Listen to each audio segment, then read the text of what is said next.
Hey everybody, Joe here with the Edit Bay, and today I'm going to be sharing 3 tips for stepping up your color grading game.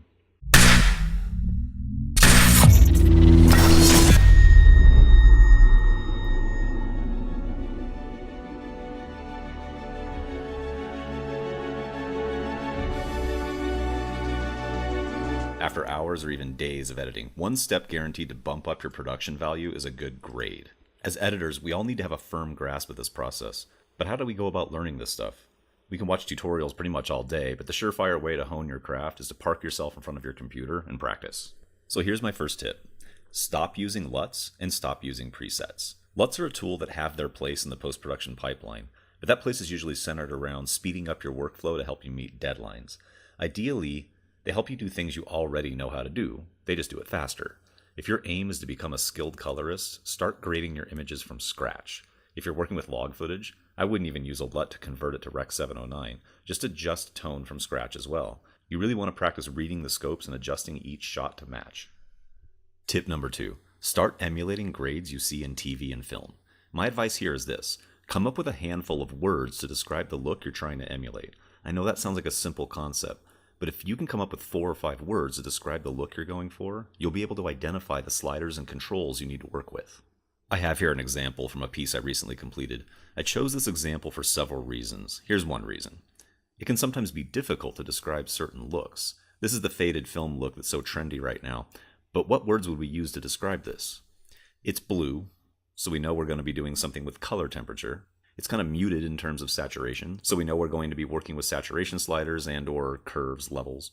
What's a little confusing about this look is that it looks both washed out and contrasty at the same time. Another question I might ask myself is, are there areas of this image that are pure black or pure white? So you can look at the values up here to see if anything is pure black or pure white. Is there a color wash in the image? If so, what tools do you have to achieve that? Does there appear to be split toning? Is there grain? Is there diffusion? So I'll show you guys a quick example right here, and I'll pull out this reference of how I had it. So we're basically going for this faded film look. It looks washed out, yet contrasty. It definitely looks blue in the shadows. So this should be guiding my edits. So I'm going to go ahead and I'm going to grab Colorista, because Colorista has several of the tools that I want to use in here, starting with my curves. Let's start with curves. We're going to try to adjust this side to match this side. So the washed out look, if I raise my blacks, okay, we can actually start to see things starting to get really gray. And we also noted too earlier that there was no pure white in the image. So we can go ahead and pull this down as well. And that's getting us pretty much there. What it is, but if you look at the difference between the trees over here on the right and over here on the left, there is a difference in tone. I understand there's an obvious difference in color right now, but right now there still is a difference in tone, and that's because in the faded film look, the mid-tones are actually dropped a little bit. So simply raising the black level gets us some of the way there, but we're also going to need to pull down our mids a bit. And that's really what's driving that look. We can even raise this up a little bit too. Okay. Now again, look for words. Look for words of describing this look. Another word is blue. It's the color. So how are we getting there? Now we can do this with the curves adjustment if you want. You could always come over here and to the blue channel and start messing with things over here on the curves.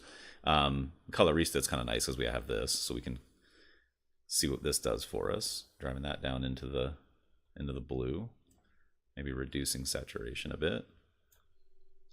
You can always come over here to the curves and do the same thing, kind of lift up the blues a little bit.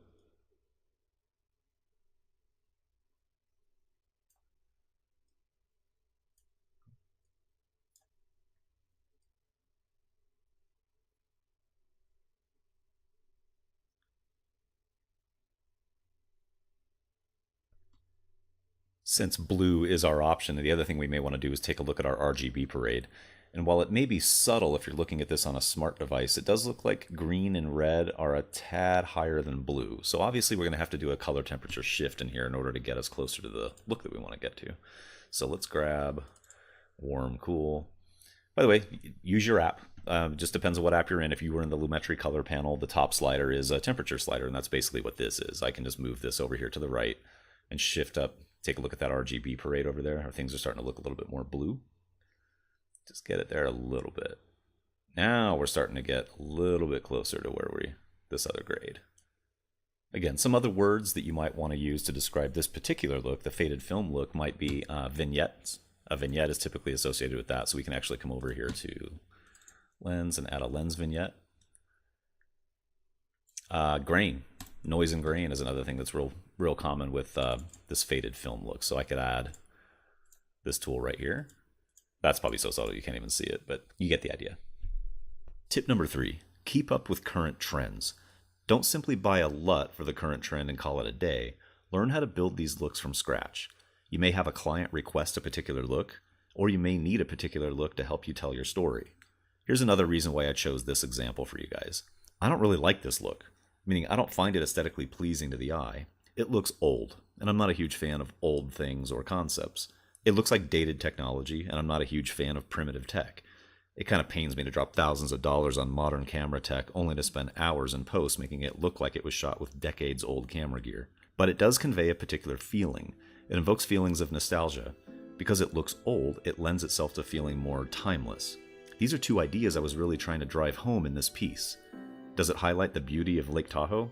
Hell no. Lake Tahoe is rich in color and contrast. The trees are a super saturated green. And if you've never been to Lake Tahoe, it's known for its clear blue water. But this piece wasn't about how Lake Tahoe looks. It was about how being in Lake Tahoe with my family makes me feel.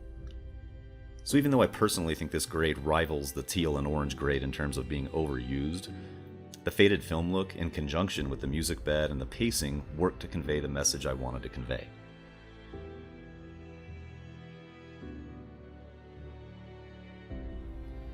Alright guys, I hope you found these 3 tips useful. If you'd like to see more tutorials on post-production techniques as well as product reviews, please consider subscribing. As always, if you have any questions or comments, please feel free to drop them in the box below. Thank you for watching.